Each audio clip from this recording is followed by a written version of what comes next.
Hey guys, I got something special in the mail today, and it is from Brex. So if you're familiar with the Brex nursery, you can buy bulbs online. And by the way, look at this Ijama Sanago. It's starting to glow up. It's on its way. I love a good color change, and this is really giving. Definitely one of the better oranges here in the garden. But I'd hate to keep you guys waiting, so let's get these open. I honestly forgot what was going to be inside. But so far, so good. It looks like we've got a little pamphlet. We'll probably look through this. Maybe on a pretty nice little cold day.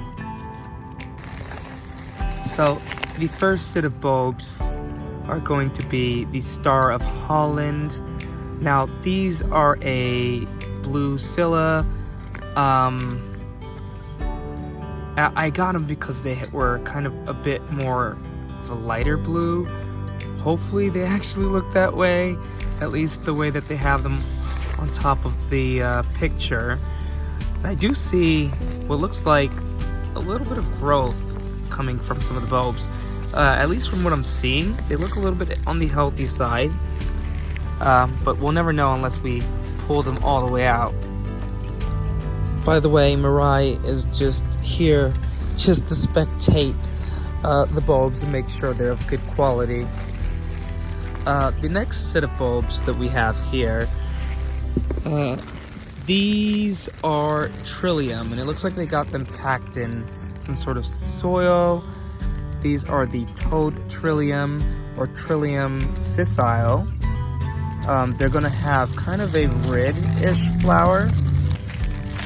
And on the package, it states that these should be placed in light shade around 12 inches apart. It says the depth crown at soil line. So I'm gonna guess that the crown should be at the soil line and space them 12 inches apart. Place in light shade. They'll grow up to 4 to 12 inches tall. Pretty cool. When it comes to the total, we do have 3 total in one bag, and then another 3 total in a second bag. As for the Star of Holland, there's about 15 bulbs. So it looks like we've got a good 16, 17, 18. 21. So 21 new bulbs for the garden. I decided to open the bulbs, and I'm kind of like trying to sift for them because I'm a little bit worried. And pretty much I did find a few of the bulbs here in the package. By the way, we did empty both packages and we're sifting through the soil. So there's a total of 1, 2, 3. That's 3 bulbs so far. 5 bulbs so far. And there's 1 left to go, it looks like. Wait. Okay, so we got all 6 bulbs. The reason why I was a bit worried to see if they were all here is because these bulbs weren't cheap. I believe these bulbs costed, $26 just for the 6 of these. So, I'm hoping that they would be in good condition, as well as very, healthy, and the entire count is also available to me, which looks like we have them. One thing to note is they were packaged in not wet soil, but it seems like moist soil. So they didn't really dry out. So we'll get these guys in ground ASAP. And this way, nothing can possibly go wrong. But before we do, I do want to state that we have lost a ton of leaves on a lot of the Japanese maple trees. But on the bright side, some of the Japanese maple trees are just getting the chance to show off, like this Katsura Japanese maple tree. Looks quite stunning. If we come in and take a closer look, we've got some reds going on, as well as a bit of yellows towards the intersections, which really give it this lovely coloration. The best part about it is we're not even finished here with the colors. We still probably have another week, if not less, depending on the rain. Because over a span of like 3 days, we got a ton of heavy rain, which knocked off a majority of the leaves to most of the Japanese maples. I'm also happy to mention this tree has never gone to such beautiful colors like this before, so this plays into the age factor, and I think that the more time that a tree has to age, the better the color becomes over the years. It could also be because we've only fertilized it once this year, so it didn't get too heavily fertilized. Besides, I think we did give it some seaweed extract, but other than that, we left it alone. Another tree making a splash here in the garden is Tobi Oshio Japanese maple. This acer is displaying beautiful colors of red, along with dashing colors of oranges and yellows alongside it. This tree is definitely set afire as of right now.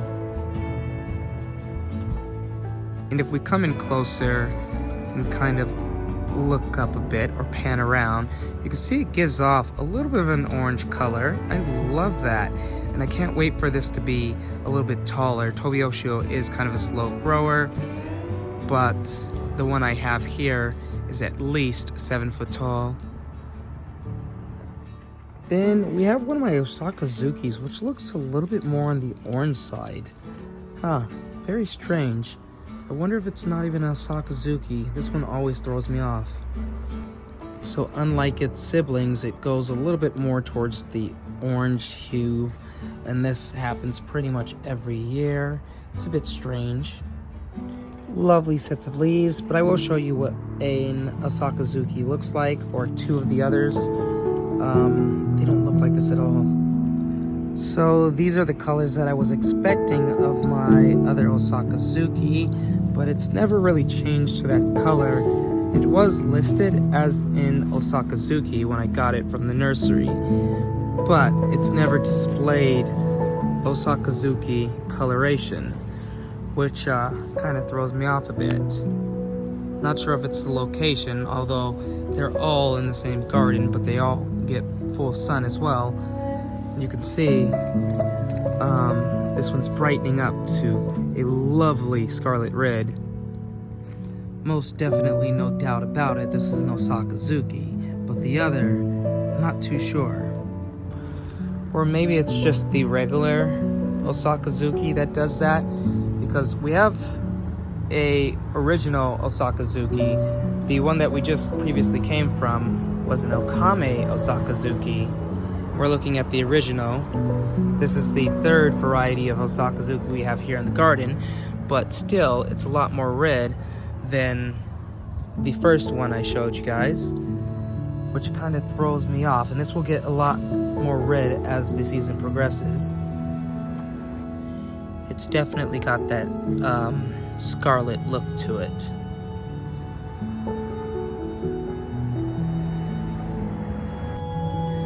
But anyhow, we're only going to bury these about a good bulb distance. So we don't want them to be too deep under the ground, just enough to where they're not buried too deep.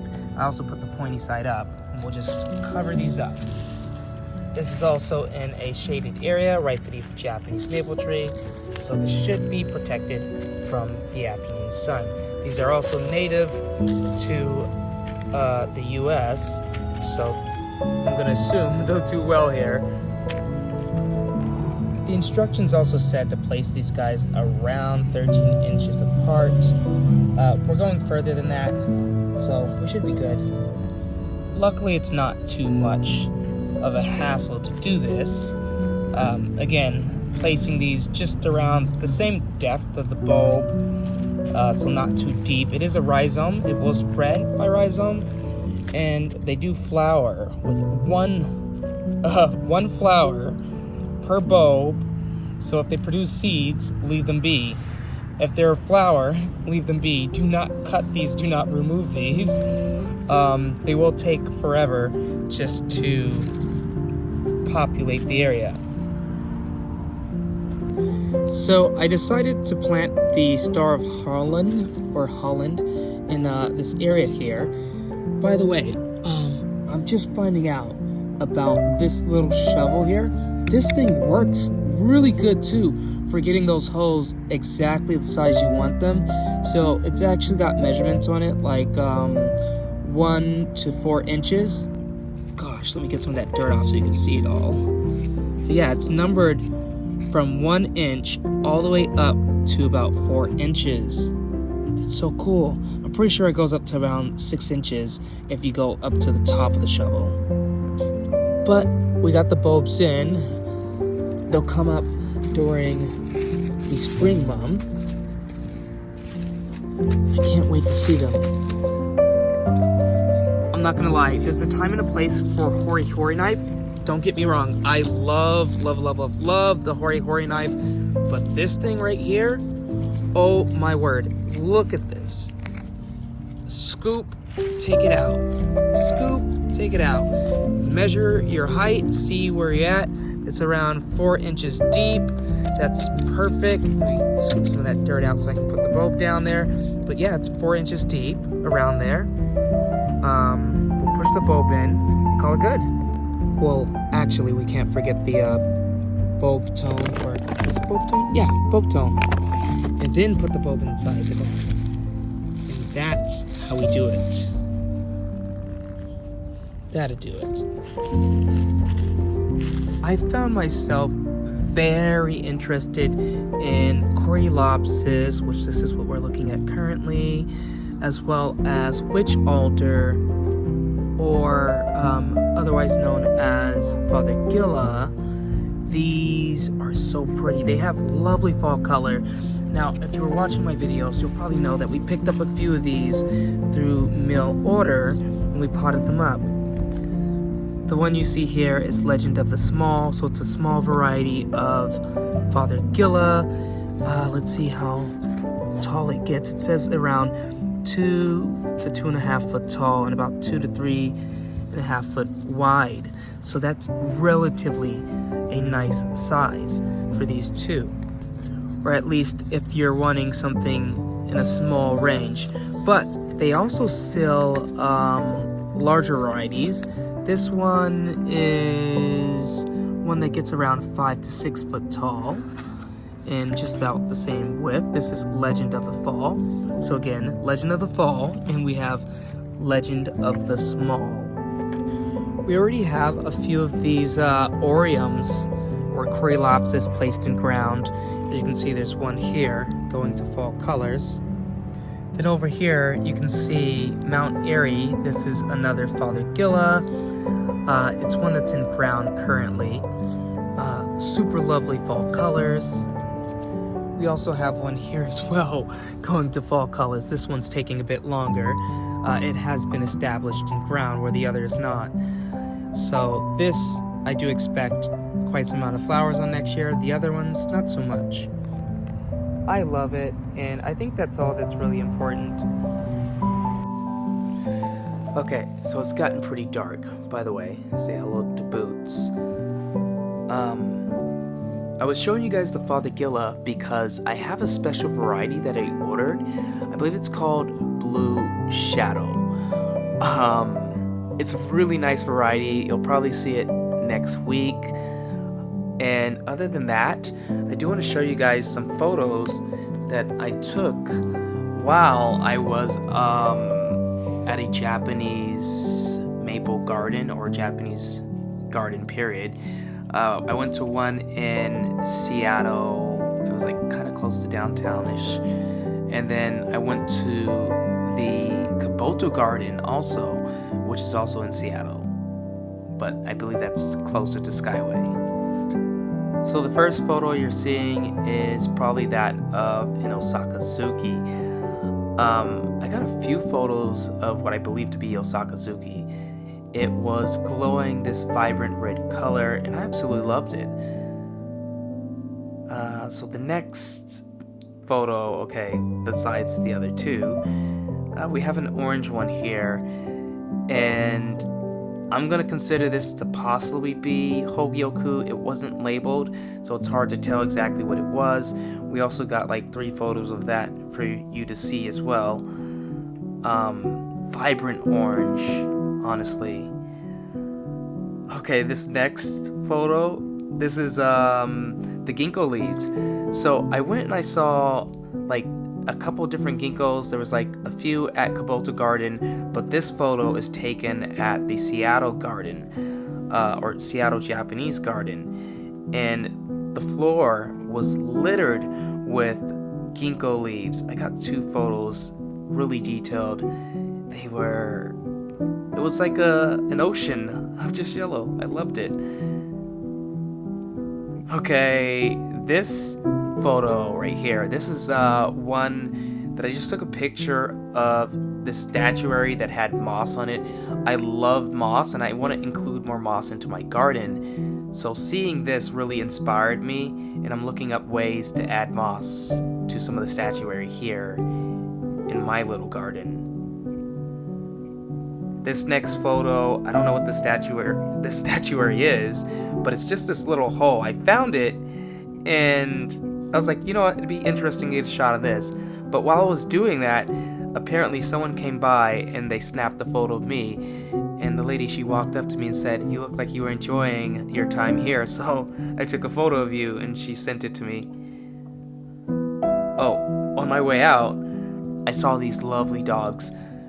There was a dog trainer, and he just so happened to be walking a bunch of dogs. These were only just a very few of them. And they looked at me, so I took a photo. Now, I did offer to send him the photo, which I did send it to him eventually, and he loved them.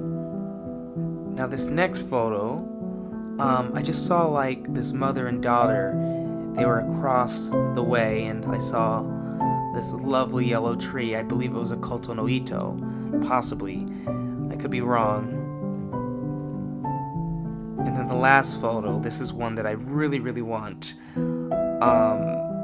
It's a tree. I could never pronounce it right, but I think it's Samedere. I'm gonna put the name up just so you can see it, but that's what I believe it is. So I've really gotten a liking for photography now. So I really like going out and taking some shots of just random plants I seen. I think I'm gonna do that a lot more. I also seen this calendula. It was a cyclamen. So if you remember back, I did a few videos, and one of them was on cyclamen. This was of the hidifolium type, and I got 2 photos of those. It was at nighttime, but luckily my camera has good ISO, so I was able to get that shot. But guys, I think this is going to be it for this video. I hope you enjoyed it, and I will see you in the next one. Peace.